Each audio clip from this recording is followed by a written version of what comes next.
the mature themes and may not be suitable for all audiences.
Welcome back to In the Sigh of the Storm, where we talk all things Cyclones. We are coming to you again live from the Gravitate Co-working Studios.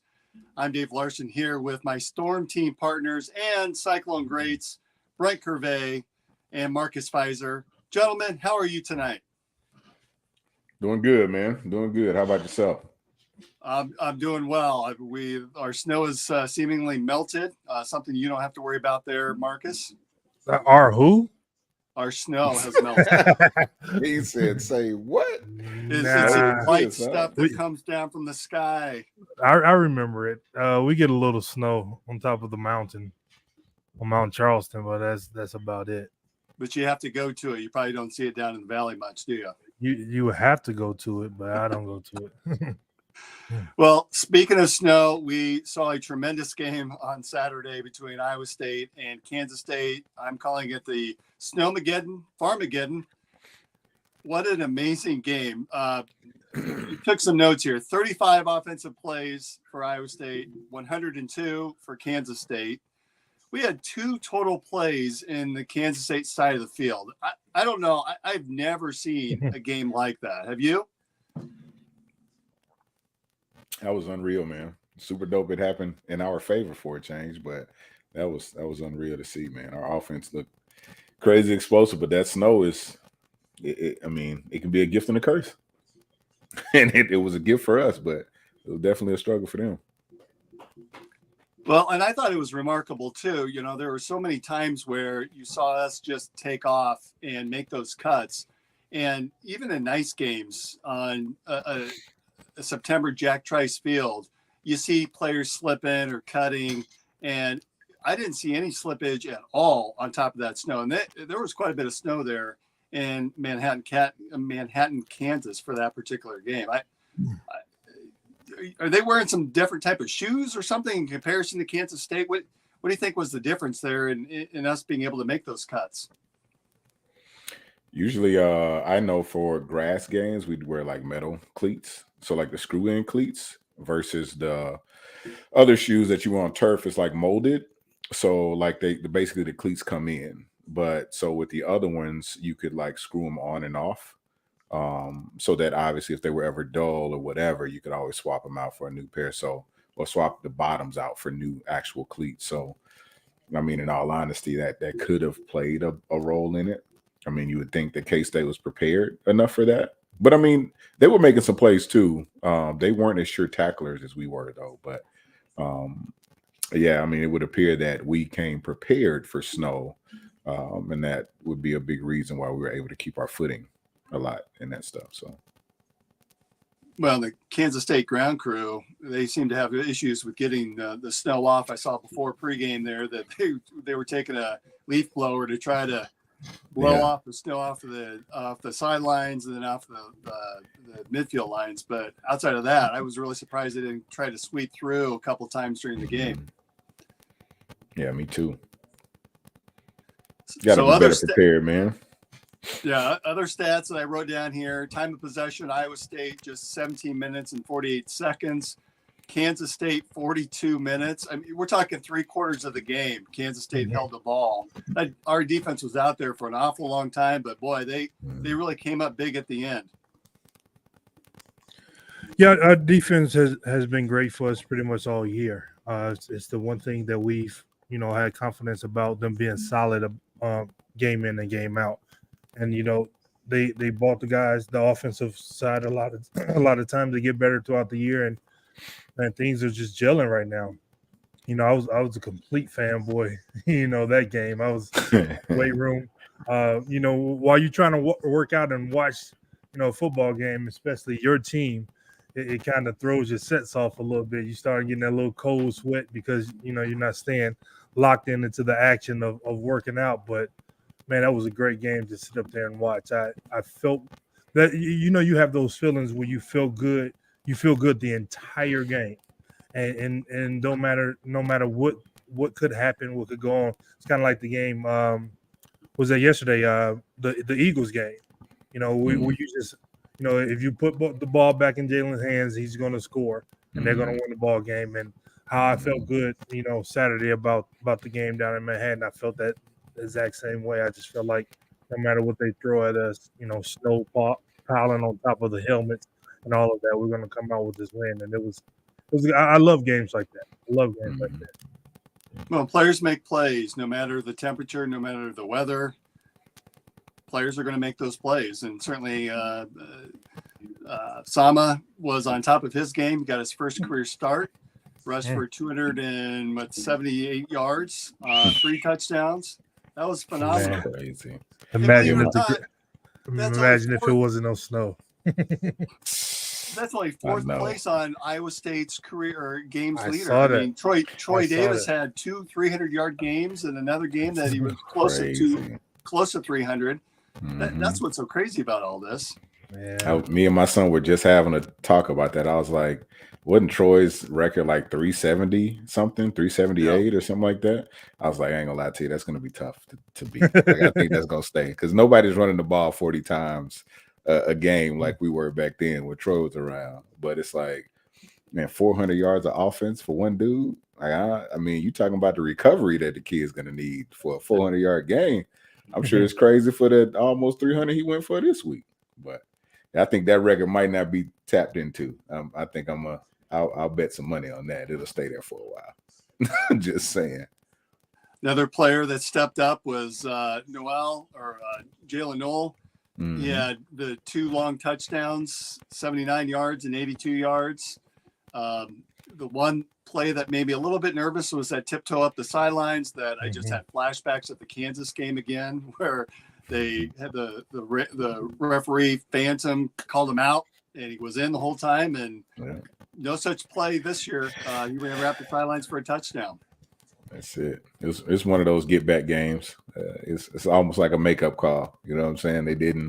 They called it out of bounds at the KU game, and they're like, we'll see in a couple of weeks against K-State. We'll give it to you if we're here again. So we got lucky that they didn't find something wrong, but he was clearly in. But how that goes.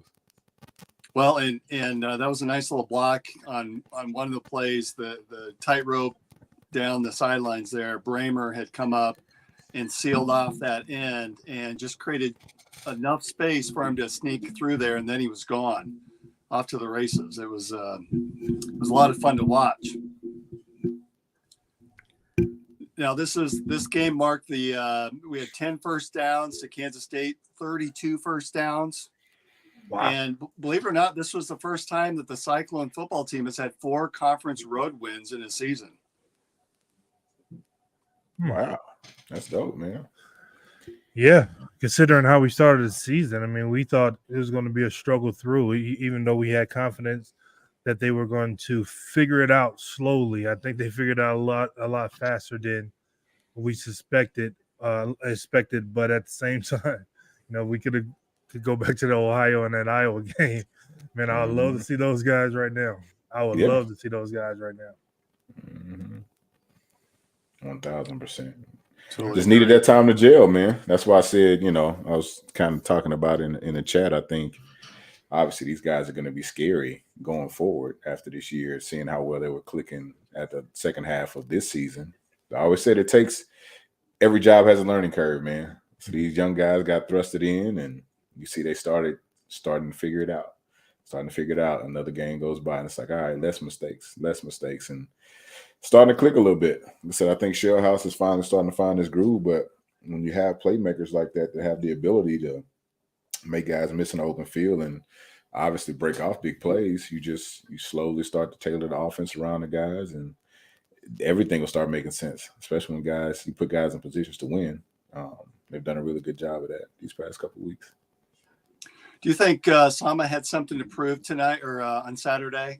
We went into the game not really understanding the situation at the time, but apparently Eli Sanders and Cartavius Norton decided to perhaps enter the transfer portal, although at that time no one really knew until after the game, and Coach Campbell had alluded to something of that sort. You think Sama had come in with a little chip on his shoulder to prove that he was the number one back? No, not in my opinion. I mean, the kid he shined in the past couple of games he's played in. He was the newcomer of the week or something like that. Was it against that wasn't KU, that was the game before or after? Whatever. He was newcomer of the week at one point already this season. So I think, outside looking in, I feel like they kind of had an idea that this was going to happen. So Sama was probably getting a lot more reps this week because it was anticipated that he was going to be the guy. And we flip-flop backs all week. I mean, all year. Nobody's been like the true starter all year, and they've been trying to look for that replacement. And seeing that they had a home run hitter in this kid, and he's young to get that much playing time, the older guys are like, well, I see what time it is. Like, there's no need to rest a kid like that on the bench if he's making plays like this. And they show support on Twitter and stuff like that too, so you can tell there's no bad blood. They just probably want to play, and they know that's not going to be the case, So, yeah. Now, Brent, you had made reference when you were pulled up and made your first start. The attitude or the thinking at that time was just, it's next man up. It's my turn. Mm-hmm. Let's get up and go. Is that kind of the mindset you think that Sama had at that time? Like, let's just go. I know what I can do. Let's play. Yeah, I mean, I think he's always had that ability, kind of that home run ability. He's a freakish athlete. I've watched him here in the Des Moines area for the last 3 years or so, and just kind of saw him. And schools were looking at him to be a cornerback, and I think Iowa State looked at him in the beginning. When they offered him, he was a cornerback, but I think he had set out his senior year to prove to everyone that he was a running back, and then all the offers started coming in. And I think he just kind of carried that chip with him going into the season, like, I'm a legit back, and he's made his case. So I think he kind of carries that in his back pocket more than anything else, proving everybody like, hey, I'm an actual running back, not a corner. I'm a good athlete, but I can actually run a rock. So I think that might be something he kind of plays with. But I can't say everyone. I knew it was going to be his job at some point. I didn't know it was going to happen this quick, but I knew it was going to be his job just because of like what I've seen him do, over the course of my years watching the kids. So some guys you look at, you like, oh yeah, that's going to be his job. You know what I'm saying? Like, you see when they're young and they get that chance, they won't let it go. And I saw that in him. Well, I mean, you're right. I think that Iowa State was recruiting him to be an athlete. The position was athlete. We'll figure it out once you get up here. And then he rushed for 350 yards and 5 TDs in that state championship game. And I think that pretty much cemented it that why don't you start out at running back? We'll see how that goes. Yeah. Why not? All right. Any other takeaways from the game from Saturday night? Well, for me, like I said, it was just fun to watch, to see, some of it to come through and, not like his coming out party, but because we've seen the flashes, we know how good he was going to be. But it's promising to watch. I mean, when you get comparison to, the great Troy Davis and, Breece Hall and, a lot of people forget how good Darren Davis was, Troy's little brother as well, so I remember those days where the running back was the stars on the team. Rest in peace to Ennis Hayward. Me and him was in school together, and Ennis was just that back that was that bruiser. So to have that type guy to be able to come in after following David Montgomery and Brees Hall and fall right in line, that's very exciting to see. And so, we're going to play out the rest of this year, finish strong, and get ready for next year. So we've got the Big 12 championship game on Saturday, Texas against Oklahoma State. Any thoughts on who pulls out the win there? I think Texas wins it by a landslide. Yeah. I don't think it'll be close. Yeah, me too, Texas. Yeah. All right, let's call it 3. Where I think Texas is due. But as much as I'm going to be cheering for Oklahoma State because I don't want Texas to win, Texas is just too talented. Yeah, they are. They got a lot of pieces, man. They had some slips early in the season, that they got them off track of, possibly being in the playoffs. But, he's really turned that program around. Mm-hmm. When you're down in Texas and, all of that Britno, all of that Texas money down there, they'll change the program around real quick. Yeah. Real quick.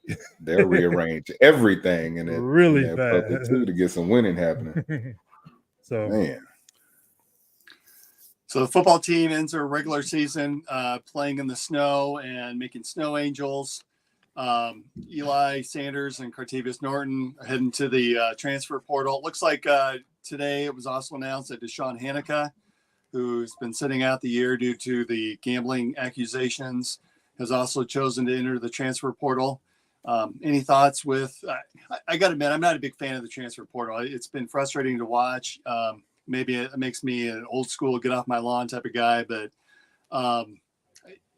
you're seeing some kids that are transferring even twice in their career. I can get where a coach leaves and there is a little bit of free agency that happens there and allowing that student athlete to move on if they would like to.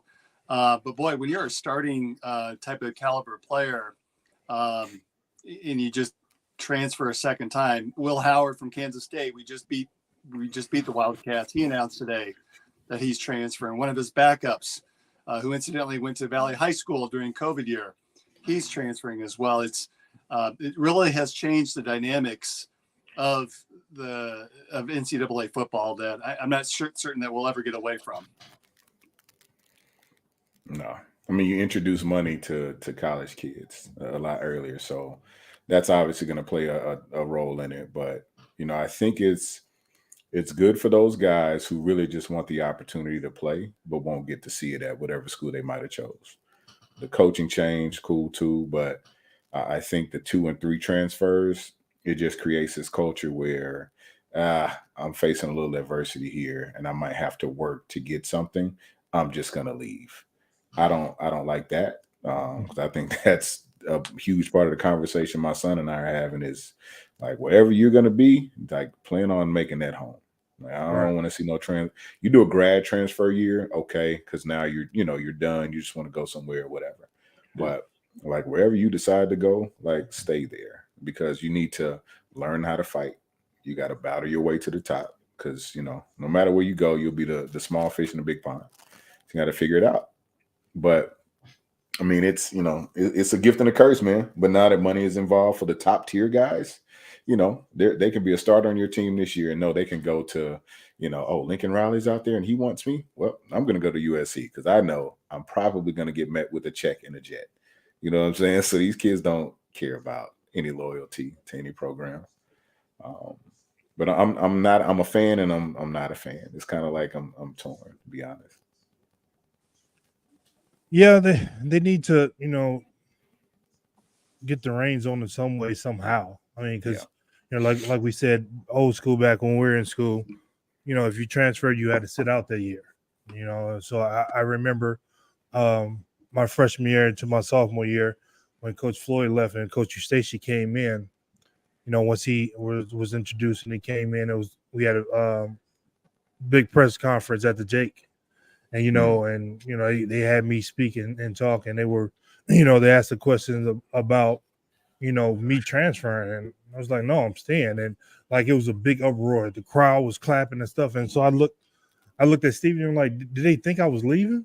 Like that, Mm. that never even crossed my mind. I said, Right. I made a promise to, come here and play for Coach Floyd. Coach Floyd left, to coach the Chicago Bulls, and that next promise was to, play for Iowa State. And I planned on being here until that time was over. I mean, it never crossed my mind. But now we're in a time where, like Brent said, the NILs are definitely, presenting this picture that is greener on the other side. There's the grass Absolutely. is greener on the other side, and they're trying to lure you in and things like that. And so, like you said, we know we've seen a couple players on 3 or 4 different colleges. Then you have the COVID year. Then they may have redshirted a year, and it's like, I saw a guy that was playing the other day. I forget what basketball team he was on, but he's 26 years old. And my oldest son is 26, and he's been a pro for 2 years.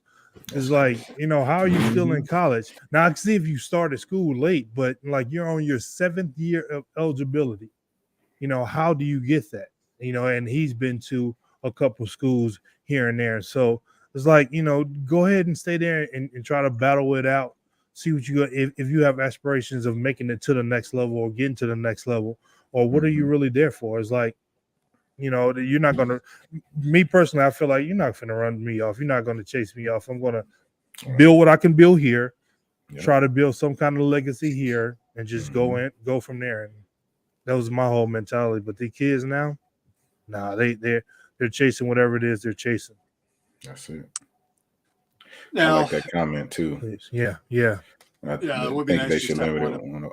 Yeah, I'm for not sure. even sold on the one open. I was talking with Chris Shipley before we got started today, and it almost feels like I wish that there would be better rules in place or more guidance of which, if you're a starter or have played more than 50, 60, 75% of the snaps, I don't know what that would necessarily look like, but you shouldn't be able to transfer, or you can only do so with coach's permission or something like that, because you're going to have players that, hey, I've got the super guy, I've got a Abu Sama behind me that really everyone can look around the room and say, yeah, he should be starting because he's an exceptional talent. So I am going to go and look somewhere else. And my coach agrees with me because that means Abu Sama gets to have more snaps. But just to openly transfer, it just doesn't feel right. Do you think that most kids, and Brent, you may have answered this a bit, do you think most kids that are coming out are now looking at that backup like, hey, if things don't work out after a year or two, I will transfer just because the rules allow me, where when you guys were in school, that really wasn't an option? Absolutely. Yeah, I mean, I think when I played, if you transfer, you had to sit out a year or something like that, which was not it. Even if it was out of conference, didn't matter. But I mean, yeah, kids are going in with that. Well, if it don't work here, I was recruited by 40 schools and I was super tight with 10 of them. So if I go to Michigan State and I don't like it, I am transferring to Iowa State because I know they like me. You know what I mean? So these kids are all walking into it with the idea of, if it don't work here, I'm gonna go somewhere and make it. I'll have the chance to go elsewhere to work. But I think that there should be some sort of reins on it, some sort of limitations with it, so that guys can't just waste everybody's time. Yeah, throw that. You got to sit out a year back at them and see how much it tapers down a lot, because that changes the NIL lure money and all of that. Like, throw that out there. Yeah, that's one thing that I think will change it a lot. 100%. I mean, like you said, I remember seeing some football guy. Sorry, I was just thinking about guys playing for like 6 and 7 years. Oregon, I think, had a tight end that Bo Nix is him too. Yeah, there was a tight end too, but it's like, what are you really trying to do? Right, 6 or 7 years of football. Like you 24, you 24, 25, leading the race in Heisman. By the time I get to that age, I either supposed to be a pro or I'm going to win the Heisman Trophy. I mean, come on now, right? Like, come on. I remember, and I love Ed Nahara to death. We've been close friends since we were in college. But as a freshman, I think he was like 21 or 22, and I was 18. I was a freshman. He was a sophomore. They were saying like how good he was, and I answered like they asked the question, and I answered like genuinely. I was like, "Well, hell, what you expect? I'm 18 years old. He's 21. He's supposed to be this good, you know." But that made me, get in the weight room and want to get better. Then that sophomore year, I changed that around a little bit. Yeah. So it's like when you're around and you're older. I mean, you're supposed to figure, who is it? Brian Winkie, the one that the Heisman at 28. Yeah. You're supposed to be in the NFL 8 or 9 years by now, So man, the like almost bald Winkie, Chris Winkie too. Chris Winkie, yeah. So Chris Tyler Winkie. Shuck, you may remember him. We played against Oregon. He was one of the quarterbacks in that bowl game in the Fiesta Bowl in 2020. But he announced today he transferred from Oregon to Texas Tech. He's transferring as a graduate transfer, so I believe that he's going to be on his 7th season of college football in 2024 as well. He transferred from somewhere else before he went to Oregon too, didn't he? I'm not sure about that. That requires too much homework for me tonight. So Ship said Michael Penix started at Indiana, so same thing. Like, he's second and third in the Heisman race. Like, come on now. But another old man. Every time I hear you guys talk about 7 years, it reminds me of that quote from Tommy Boy when he says, a lot of guys went to college for 7 years. Yeah. That's right. Tommy Boy. So I'm not naming names on the podcast, but his name's Steve Yawk, also did the 7-year plan. Anyway, question of the day before we go to break, and I want you to come back with an answer. Your choice, if you could do it, a Final Four appearance or a football championship game. So we're going to go to break from Revelton Distillery, hear from them, and we'll come back with your responses. At Revelton Distilling Company, everyone has become a part of the Revelton family. From the Taylors and their daughter who helped perfect their award-winning gins, to the team who installed Lucy, our 33-foot-tall custom-made still, right down to the local farms that provide our coveted corn, and even the cows on those farms who consume our mash byproduct. Want to see the farm to flask come to life? Now you can tour Lucy and find out where we take Iowa's harvest and transform it into our finest spirits. Choose between a 45-minute tour or find out even more by scheduling a VIP behind-the-scenes tour to get the taste of the full Revelton experience. You can visit them at 1400 West Clay Street in Osceola, Iowa, or find all of Revelton's award-winning spirits at any local grocery or spirits retailer.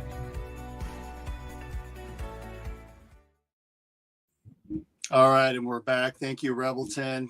Tonight, I've gone back to the whiskey cream liqueur. Actually ran out over the weekend for the Thanksgiving holiday and had to go out and buy some more tonight. So thank you, Revelton.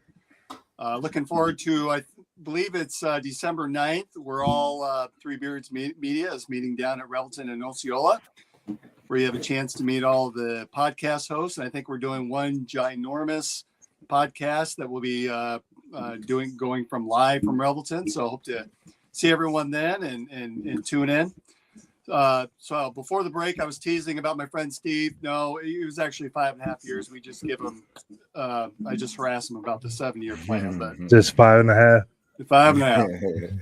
So anyway, the question: Final Four appearance or football championship game?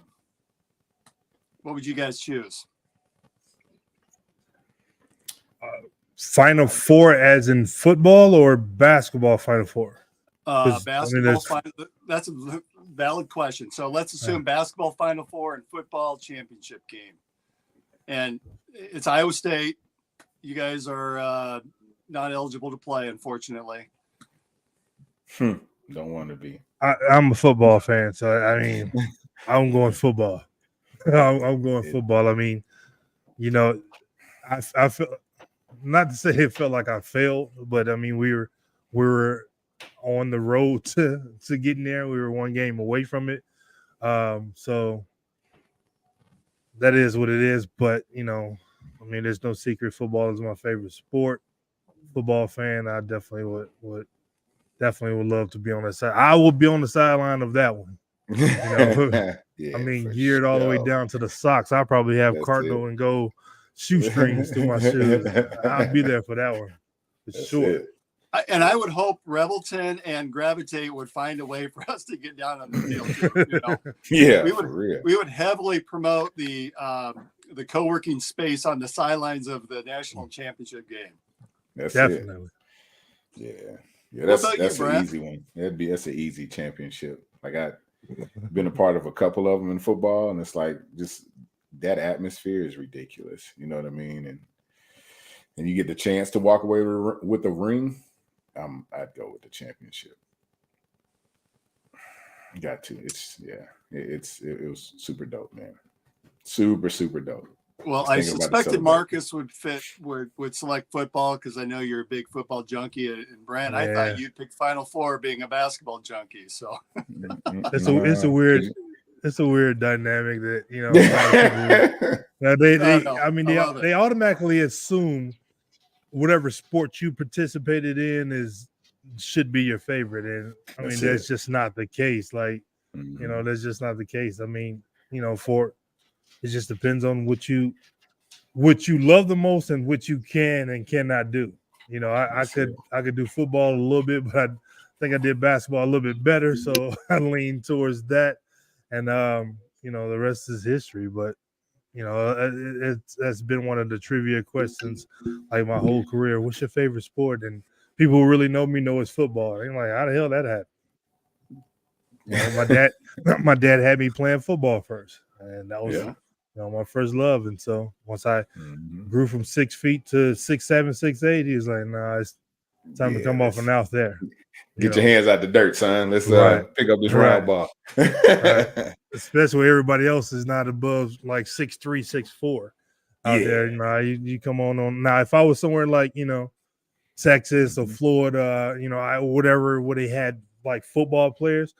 Like I remember when I met Reggie Hayward, and Reggie's 6'7", and we eye to eye, and we were at the rec. Reggie could play basketball, jump in there, dunking everything. Well, he had those huge long arms too. Man, I was thinking, man, I hope this kid don't try to come out there and Reggie, another one made me get stronger. I hope he don't come out here and try to play back. And then he was like, "No, man, I play football," and I was like, man, like Marcel, like, man, these guys are my size. Like, what did I miss? Andy Stensrud, like all these guys are my size. I was like, well, it's too late now. I'm definitely not going out there to that frozen tundra. I'm fine. I'm fine. You were closer to what? About 230? What was your playing weight, Marcus? At Iowa State, 245, 250. But you're talking about guys that were probably hovering closer to 280, 290, maybe 3. No. Football playing. They were light. They were light. No, Reggie was probably about 240. I was going to say he had to be about that same. Yeah, he wasn't big. But Andy Stensrud, he ended up moving to the Andy line. Yeah. Oh, did he? I didn't know that. Yeah, Andy he came in as a tight end. Andy played basketball too, so we both came in together. So Andy was probably about 270 at the time, whatever. Yeah. Yeah. He was big. Yeah. Reggie was a slim dude. Small. Yeah, Reggie was real slim. But man, he could jump out the gym. He was in there. Yeah.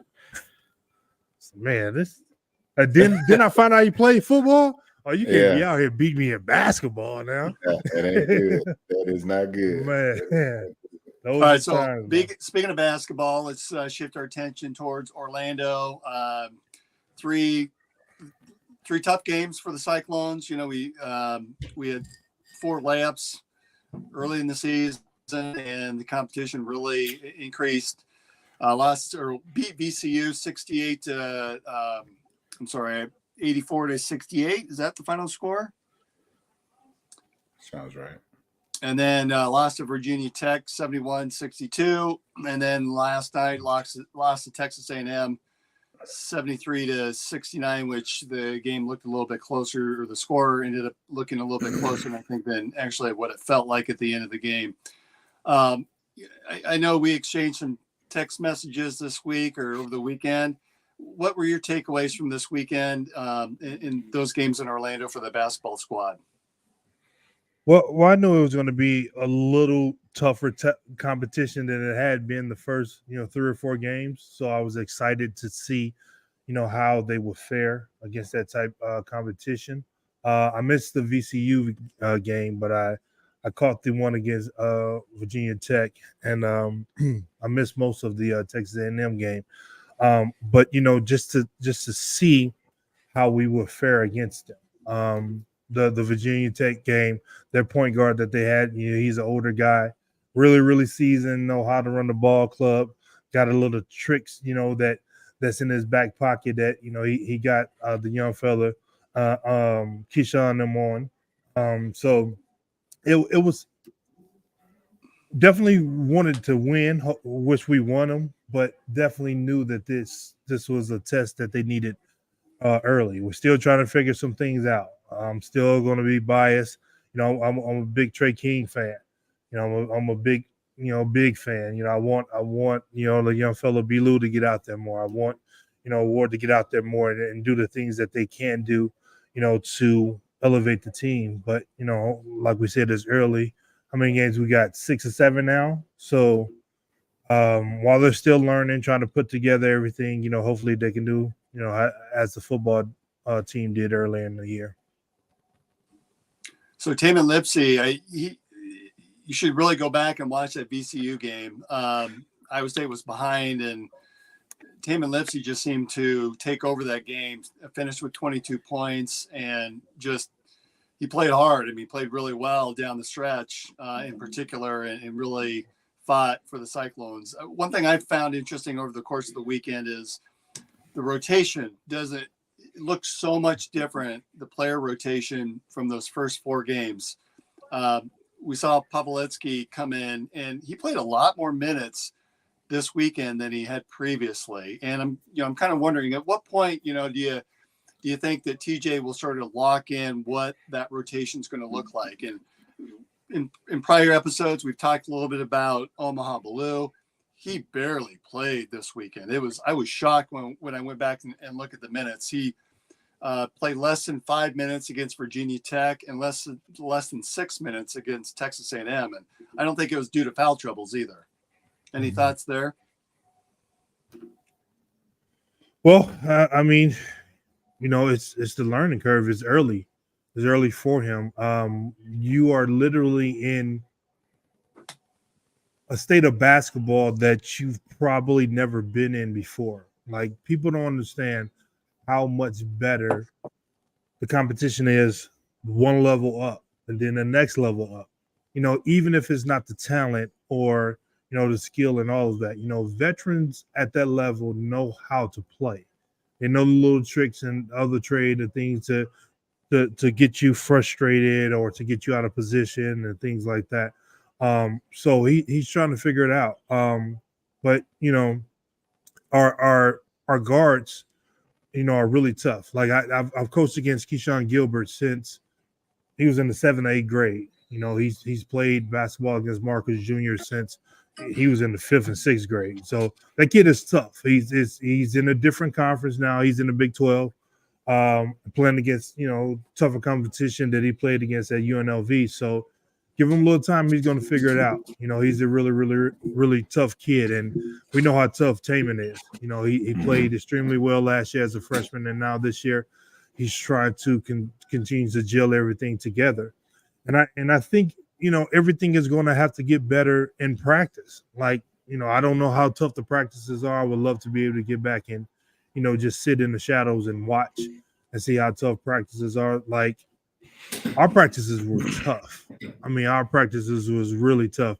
I mean, I had a guy named Clint Vardaly that was probably strong as Reggie. That was just, giving me the business all practice, but it made us better. It made us better from the top to the bottom. And like I said, they're going to have to get tougher in practice, and they're going to have to be allowed to get out there to make some kind of mistakes because, it's a different atmosphere when it's, that many people out there in the crowd, and you just got to go out, focus on the things that you got to do to have success, and let it go.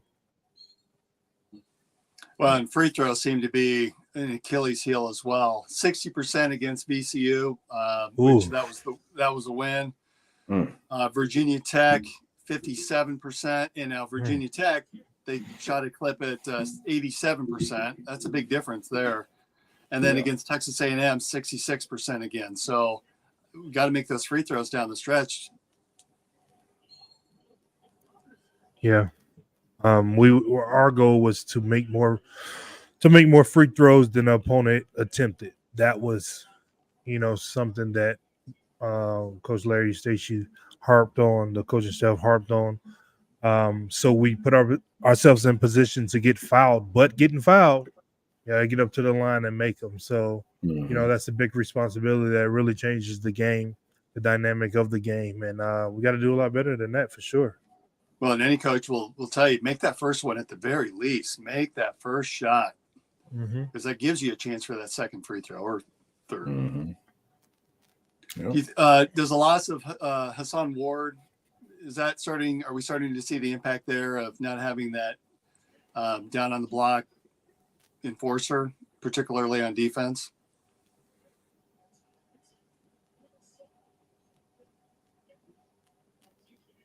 Is that a me Hello? question or Marcus question? You there? Oh, I'll take it to you for either one of you. yeah, of course. He's a guy that showed, what he can do with his talent and his skill. I'm not sure how long he's going to be out. Hopefully it's not that long, but that comes a part of the game. So while it's still early, hopefully we can continue to stay afloat while he gets healthier to be able to come back and for the most important time of the season, which is going into conference and things like that. So only time will tell in these next couple games, the huge impact of it all, but absolutely we would rather have them than not have them out there. Yeah. Well, I got a question real quick for Marcus. What do you say? I know I was talking about football and the learning curve kind of being 45 games for, younger guys. What do you think that is for the transition from high school to college for these guys? Well, Omaha, probably- any of those. Probably typically the same, but it depends on the amount of reps that you're getting, the amount of time that you're getting. I mean, if he plays 5 minutes a game, this game, and then 6 another game, and then 10 another. Now he's played a total of 25 minutes in 3 games. But if he's playing 25 minutes a game, then that's more reps. There's more, angles where, okay, well, the double team came and I was able to move it and it was a turnover. Well, next time the double team come, I'm going to look in a different place. So it's not a turnover. But if that one time that he's out there for 5 minutes and a double team come and it's a turnover and he's not in the game no more, then, he doesn't get that opportunity in that exact same game to do something better. And if we go into another game plan, another defense, and maybe the double team is not coming, maybe he tries to do something else that's, he hadn't had a chance to do before and now correct. So without the minutes and the time, it's going to be hard. It's going to be a longer process, but the kid is a McDonald All-American for a reason. So we have to get him out there. We got to get him out there and see what we can do, even if it's not running plays for him to score or whatever. With that athleticism, attacking the rim, playing defense, we got to get him in the positions that he can help the team get better. Yeah, I agree. Completely agreed. All right, the wrestling duel. We had our correspondent attend the Iowa State wrestling duel. That was a sellout up in Ames. It was also broadcast live on ESPN, which was the first time that a wrestling duel was on ESPN. Chris, I didn't know that. Chris was there. Give us your take of how that went. Man, that was electric. That whole environment was electric. The intro, I mean, I think I tweeted out, if I had one out in, I'd just wear it around the house all day long. That'd be the only thing I'd wear. It was great. That was the first time I'd ever been to a duel. There was a lot of rules that I didn't know, but you picked up pretty quick that what was going on and what you needed. And then you look and you see, so the coaches made a couple mistakes there. I think at the end of the 179 match, I'm sorry. With Woods from Iowa. We had a takedown right there as the clock ended, and they didn't challenge that. And Dresser later on in an interview said he messed that up. He should have done that. And then in the 179 match, I think that they had the score wrong.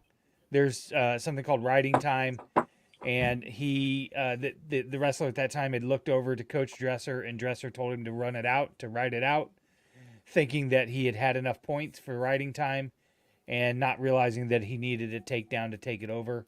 So that both those were on Coach Dresser. He owned it. But man, that was our best chance to beat Iowa in a long time. And I just don't know. Shit like that just seems to happen to us, like brain farts and anomalies or whatever. That I don't know. But the crowd was electric. It was great on TV from what I saw and what I got feedback from. And Iowa State did it right, man. It was great. It was packed. So I'll show you. I took a photo from my vantage point. I mean, there wasn't an open seat in that place, and it was loud. It was loud. Wow. It looked incredible on ESPN as well. I don't know if anyone else had a chance to watch it, but I was at home doing some errands and sat down, and it was captivating to watch. Damn. Yeah. Yeah, it was some other games on, like basketball, football, or whatever that was on, and I was watching the Iowa State versus Iowa wrestling match, and to see it on ESPN, that was really, really dynamic for sure. Well, and I'm hopeful that the ESPN ratings will warrant a return visit with those two schools, because it shows off the state, it shows off the caliber of wrestling programs that the two state universities have, and it was a lot of fun to watch. It was intense. There were some upsets, there was some domination, and I didn't realize that there was a challenge flag or a challenge that you can have in wrestling now too. That's incredible. It's 2 bricks. It's called a challenge brick. Apparently, there's 2. And Jay here says I forgot about that. They broke out these Trice logo and I Will uniforms that were they were real nice. They had Ames on the front. Yep, that was big time. They were legit. It was overall just super cool, and I think ESPN has realized what the state of Iowa brings as far as wrestling goes. It's bar none. They should have been saw that. I'm an undefeated wrestler. I mean, you may not have known that. I grew up wrestling and playing basketball when I was real little, and then I had to make a decision between the two sports because you would compete at the same time, same schedule. So I chose basketball, only because I went to a weightlifting event, and one of the wrestlers did a WWE on me, flipped me over and slammed me on my back, and I said, I think I'll play basketball. There's those uniforms right there. That was the back, that's the Iowa dope. on the top, the Ames on the headpieces. So yeah, they did. Yeah, that's dope. It was all around a good time. So definitely would recommend. It won't be my last one, that's for sure. Well, that's good. Are they mandating that they wear the headgear now? Yeah, I think so. I think that's mandated by the NCAA. I remember seeing a lot of guys with cauliflower hair.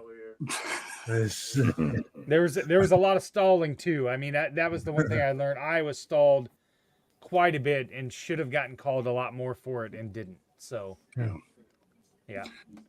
Well, good job, Jamie Pollard, and to both universities. I think they represented Iowa State, University of Iowa well. It was a lot of fun to watch. All right, so I think that we're closing out this edition of In the Side of the Storm. Any final thoughts, Marcus or Brent? No, I just hope for a good bowl, man. Hope for a good bowl game.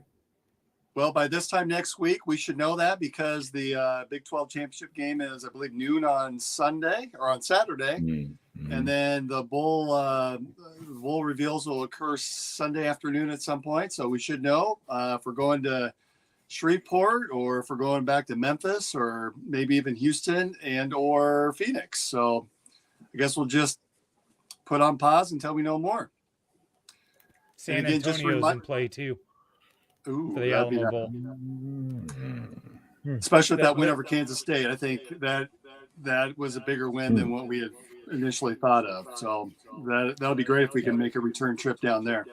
Yeah, we I think travel they said phenomenally well. Yeah, I think they When said you- if Texas makes the college playoff, that will slot us possibly for the Alamo Bowl. Mm. What place is Texas in now? I think they released that tomorrow as far as where the college football rankings are. I think that's Yeah, but I think they're tomorrow. 5 or 6. They They're were Yeah. 6 close, though. before. Yeah, I think they're top 6 right now. Yeah, they were 6 before. But is anybody out of the top 4 gonna fall? I mean, I know Ohio State, Michigan. Yeah, one of those two Bama? will drop out this time. Out of the 4, Well, you think? Ohio State will drop out, and possibly Florida State go in. They're undefeated, Yeah. but they lost their top quarterback.